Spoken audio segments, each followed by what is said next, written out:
Jeremiah wrote that God knew you before he formed you in your mother's womb.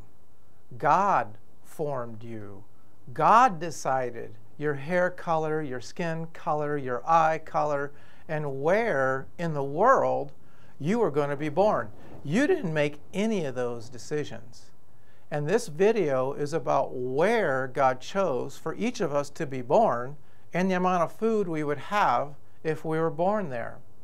Listen to Laura explain how much food people eat around the world.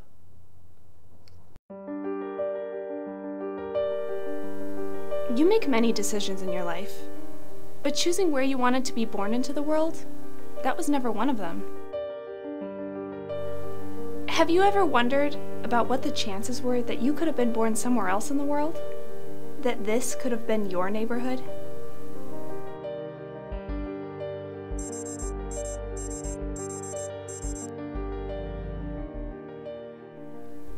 When you flip a coin, you have a 50-50 chance of getting it right.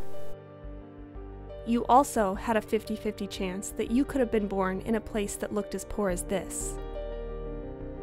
What do you think your chances were that you could have been born always hungry?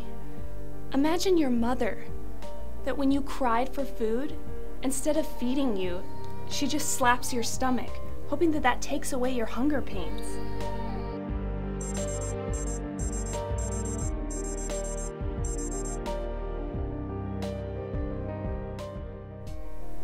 This mother is baking mud cookies in the sun for the village children to eat before they go to bed at night.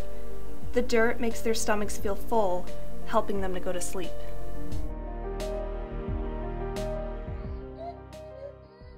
A man, walking by an outhouse, heard an infant crying. Checking inside, he found baby Noah in the toilet. He pulled the frail Noah out and washed him off. After 4 months of good food, Noah is a healthy boy with chubby cheeks.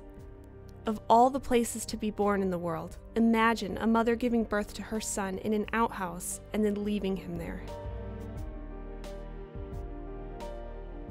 And this is Shami, before and after eating healthy.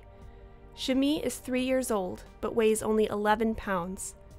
She was too weak to walk, talk, or even sit up.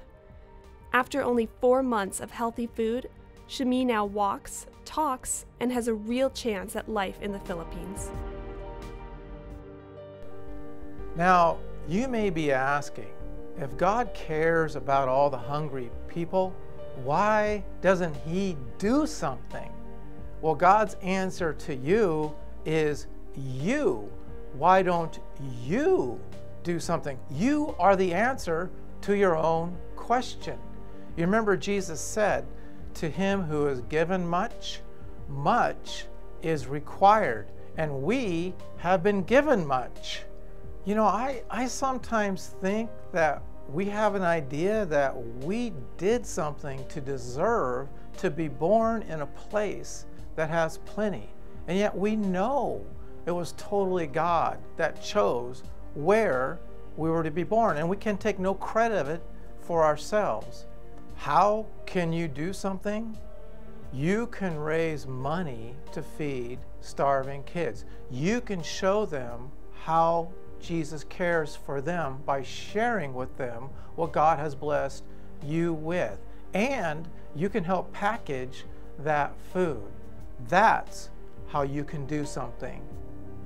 Then, when a starving child sees a loving person bringing them food, they see God's goodness in that person. It is like they see Jesus with skin on. Now is your opportunity to please the heart of God by representing Jesus' kindness to those in need. The reason He has given us so much is so that we can share it with others. Be Jesus with skin on and serve those in need.